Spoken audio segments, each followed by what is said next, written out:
Сәлеметсіздер ме оқушылар? Бүгінгі өтетін тақырыбымыз ас адамның арқауы. Қазақ тілі мен әдебиеті сабағы 5-ші сынып. Мұғалім Мұхамадиева Меруерт Багдәулетовна. Бүгінгі сабақтың мақсаты мекен және мезгіл үстеулерді ауызша және жазба жұмыстарда орынды қолдану. Жаңа сөздер: жартылай дайын өнімдер, полуфабрикаты, сақталу мерзімі, срок годности. Балалар, суретке назар салайық. Посмотрите на картинку. Что вы видите на картинке? Суретте нені көріп тұрмыз? Әрине, суретте жартылай дайын өнімдер деп аталады. Мынау балық өнімдері, мынау ет өнімдерінен жасалған әртүрлі жартылай дайын өнімдер. Ал мына жерде әртүрлі жеміс-жидектен жасалған жартылай дайын өнімдерді көріп тұрмыз. Енді бірінші тапсырма, айтылым тапсырмасы говорение. Сурет бойынша өнімдерді ата. Назовите продукты питания на картинке. Бұлар нелер? Это что? Мынау қаймақ, мынау не? Бұл ет. Осыларды атап шығамыз. Бұл жерде балалар сүт өнімдері бар, молочные продукты, және ет бар. Ұннан жасаған өнімдер бар, мучные изделия, және алманы көріп тұрмыз. Бұлар адам ағзасына өте пайдалы. Эти продукты полезны для здоровья человека. Әсіресе сүт өнімдері, қаймақ, айран, әртүрлі дәрумендерге бай болып келеді. Келесі тапсырма жазылым тапсырмасы. Балалар екінші тапсырмада тірек сөздерді қолданып, біз салат жасадық тақырыбында шағын мәтін жазыңдар. Используя опорные слова, напишите небольшой текст на тему «Мы сделали салат». Мәтінде мекен және мезгіл сөйлерін қолданамыз. Мысалы, мен бүгін дүкеннен сәбіз, қияр, қызанақ, бұрыш, орамжапырақ сатып алдым. Сегодня я купила в магазине морковь, огурцы, помидоры, перец и капусту. Бұл жерде мезгіл үстеуі бүгін. Қашан деген сұраққа жауап беріп тұр. Сегодня. Это наречие времени. Енді екінші мысалға қарайық. Теперь следующий пример. Мұнда көптеген азық-түліктер сатылады. Здесь продаются много продуктов питания. Бұл жерде мекен үстеуі наречие место. Мұнда. Қайда деген сұраққа жауап береді, отвечает на вопрос. Где? Осы үлгі бойынша екінші тапсырманы орындаймыз. Яғни бұл жерде салат жасау дегенде.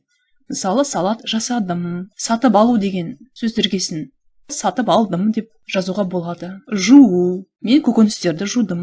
Турау. Бар көкөністерді төрт бұрыштап немесе ұзыншалап турадым. Осы үлгі бойынша мәтін құрастырамыз. Балалар, өткен тақырып бойынша біз мезгіл сөйлерді және мекен сөйлер өткен болатымыз. Сондықтан тағы бір есімізге сақтап қайталап алайық. Мезгіл сөйлер сұрақтары қашаннан, қашанға дейін. Бұл жерде екі тілде берілген және мекен үстеулер. Осы мысалдарға қарап отырып, мекен және мезгіл үстеулерді есімізге түсірейік. Привычки здорового питания. Привет, я Руслан. Сегодня я расскажу о том, как правильно питаться. Завтракать, обедать и ужинать желательно каждый день в одно и то же время. В промежутках можете перекусить фруктами, ягодами и небольшой горсткой орехов. Выделите хотя бы 20 минут на каждый прием пищи. Ешьте небольшими кусочками и тщательно пережевывайте пищу. Старайтесь насладиться едой, не отвлекаясь на посторонние предметы. Мобильный телефон, телевизор или компьютер. Когда ваше внимание сосредоточено на гаджеты вместо еды, мозг отвлекается от того, что и во сколько вы едите. И в результате вы можете переесть, а потом плохо себя чувствовать. Когда покупаете продукты в упаковках, обязательно читайте этикетки. Посмотрите на срок годности. Ни в коем случае не покупайте просроченные продукты. Прочитайте весь список на этикетке. Избегайте продуктов, которые содержат большое количество трансжиров, соли и сахара. Сейчас я объясню почему. Трансжиры не имеют питательной ценности и могут лишь вызывать ожирение, диабет, нарушение работы сердца и другие заболевания. Соль задерживает воду, а ее излишек в организме поднимает давление в кровеносных сосудах, что вызывает лишнюю нагрузку на сердце, почки и мозг. Все это в конечном итоге может привести к сердечному приступу, кровоизлиянию в мозг, нарушениям в работе почек и другим заболеваниям. Хоть сахар и является источником энергии, увлечение сладостями может привести к ожирению, диабету и другим болезням. Если вы будете следовать всем этим правилам, то будете здоровы. Құрметті оқушылар, біз сендермен Балапан каналынан дұрыс тамақтанудың әдеттері деген бейне роликті көрдік. На тему привычка здорового питания. Дұрыс тамақтанудың жолдарын, қағидаларын білдік.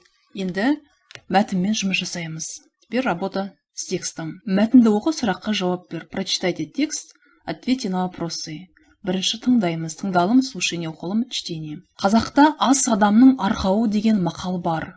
Бұл мақал адам ас ішіп қана дұрыс өмір сүреді дегенді білдіреді. Сонымен қатар, ас тұрған жерде дерт тұрмас деген аталы сөз бар. Адам қанша ауырса да ас ішіп жүрсе, денсаулығы тез қалпына келеді. Тамақ ішу қажеттілік. Тамақ денсаулығы үшін аса пайдалы. Тамақта адамға керек дәрумен, минерал, май бар. Тамақ әртүрлі дәруменге бай. Жеміс-жидекте дәрумен көп. Анам пайдалы әрі жеңіл тамақты ас мәзіріне қосады. Мен итті, балықты, әртүрлі салатты жақсы көремін. Ал сен қандай тамақты ұнатасың? Балалар, мына жерде мәтінге қажетті сөздер бар. Слова для понимания текста. Ас, тамақ переводится еда, блюдо, пища. Адам, человек, май, масло. Қазір мына сөздерге назар аударайық. Теперь обратим внимание на некоторые слова. Қазақта ас адамның арқауы деген мақал бар. Есть казахская пословица «Еда – опора человека». «Еда – опора человека» – это дословный перевод. Ас тұрған жерде дерт тұрмас деген аталы сөз бар. Есть поговорка, где есть еда, там нет болезни. Дерт – это болезнь. Еда, ас, тамақ. Тамақ ішу бұл қажеттілік. Прием пищи – это необходимость. Тамақта адамға керек дәрумен, минерал, май бар. Пища содержит витамины, минералы и жиры, необходимые человеку. Тамақ әртүрлі дәруменге бай. Пища богата различными витаминами. Ас мәзірі переводится меню. Пайдалы, полезный. Көкөністер, жидектер мен жемістер ең дәруменді өнімдер. Овощи, ягоды и фрукты – самые витаминные продукты. Анам пайдалы әрі жеңіл тамақты ас мәзіріне қосады. Моя мама добавляет в меню полезную и легкую пищу. Мен етті, балықты, әртүрлі салатты жақсы көремін. Я люблю мясо, рыбу и разные салаты. Ал сен қандай тамақты ұнатасың? Балалар, сендер қандай тамақты ұнатасыңдар? Сұрақтарға жауап беріңдер. Ребята, вы какую еду вы любите? Ответьте на вопросы. Да? Мәтінді балалар тыңдадық, мы прослушали текст, теперь прочитаем сами и отвечаем на вопросы. Қандай тамақты жақсы көресің? Айтылым тапсырмасы. Мәтін бойынша сұрақтарға жауап. По тексту ответьте на вопросы. Это устное задание. Тамақ ішу қажеттілік пе? Мәтінге қарайық. Тамақ ішу қажеттілік. Это предложение переводится тамақ ішу қажеттілік. Прием пищи – это необходимость. Қандай тағамда дәрумен көп? Балалар, ойланайық. Ребята, давайте подумаем, какие продукты самые витаминные? Әрине, көкөністер, жеміс-жидектер, фрукты, овощи, ягоды. Самые витаминные продукты. Келесі сұраққа, қандай тамақты ас мәзіріне қосуға болады? Какую пищу можно добавить в меню? Әрине, жеңіл, әрі пайдалы тағамдарды, полезную и легкую пищу. Теледидарда қандай тағам туралы айтылады? Теледидар дегеніміз бұл телевизор. Олардың пайдасы бар ма дейді. Какая польза есть? Балалар, осы сұрақтарға мәтін бойынша ауызша жауап береміз. Ауызша – это устное задание.